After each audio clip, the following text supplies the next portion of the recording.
up play now, because these seem to be problems here in the corner at Ayresome Park. Some people obviously hurt there. One mum there with her 2 kids, another fan away on a stretcher.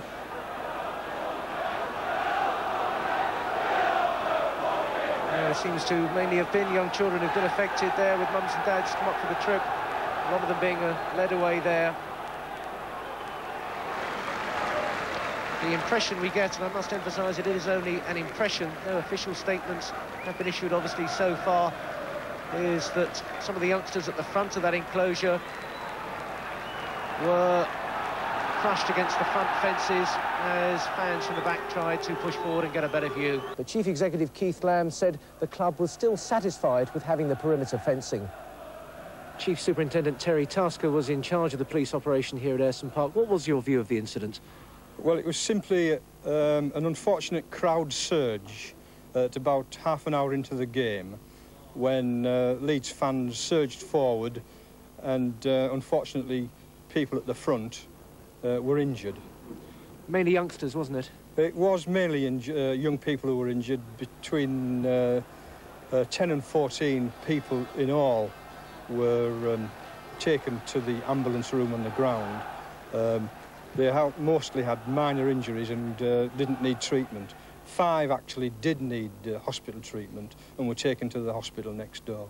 3 children and 2 adults. Now, thankfully, this wasn't a major incident. There was obviously distressing scenes, especially for the youngsters, but it will perhaps call into question the fences here at Ayresome Park. Do you think they did compound the problem? Well, the fences are there. I can't ignore them.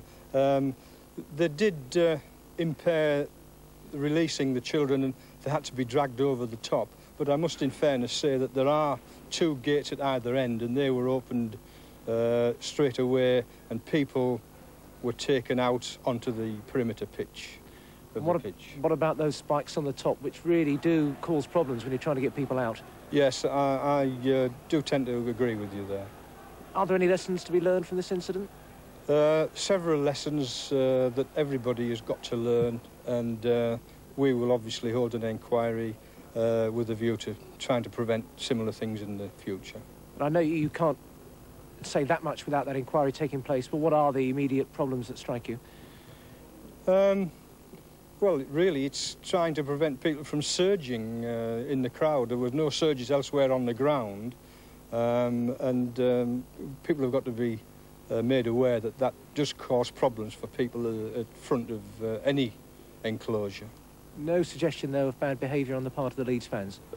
Not at all. In fact, there was very little bad behaviour in the crowd. They generally were well behaved. And you're quite satisfied with the pre-match arrangements made by the football club, with it being all ticket, and the way that the Leeds fans were separated? Oh yes, I'm quite satisfied with the arrangements that were made. It was an unfortunate surge, and I'm just disappointed that people got hurt in the surge. This Leeds United match on Saturday, in which 19 people were injured. The police and the club are investigating the incident, which happened after police transferred Leeds fans from one area of the ground to the already crowded Leeds enclosure.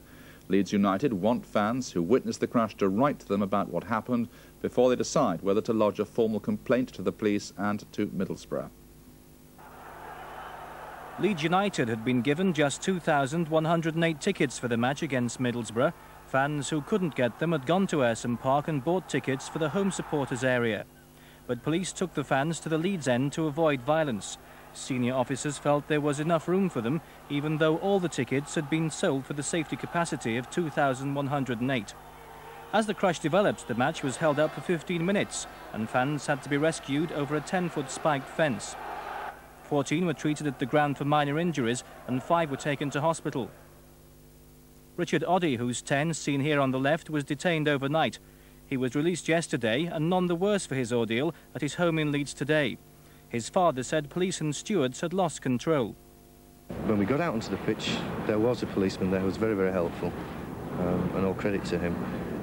And he pointed to the stewards and said it was the steward's fault. And when we finally got into the first aid box, the stewards turned around and said, well, it was the police fault. Nobody got a grip of the situation, similarly to Hillsborough. No matter what happened, I don't think it could have been on such a scale. A chant of "You don't know what you're doing" went up as order began to be restored at Ayresome Park.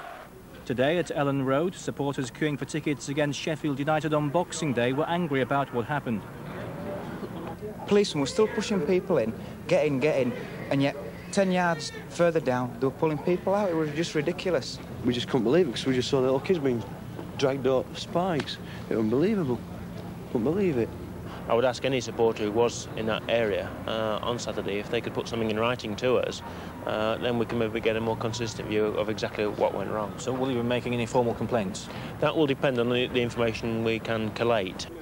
Now Leeds MP wants a full police inquiry. The sort of questions that I would like to see answered relate to the Leeds United supporters who went into the home supporters end, why they were then reallocated to the Leeds United supporters end, why they were not ejected, which is the practice I understand at Ellen Road and most other grounds up and down the country, why the emergency gates at the away supporters end, the Leeds United supporters end, are on the side and therefore do not allow access onto the pitch. And it does seem to me very important from all the experience of Hillsborough that access is to the pitch, because that is very clearly an important open space if you're dealing with an emergency.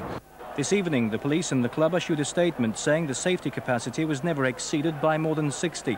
Before the Taylor report into Hillsborough, it had been 2,500.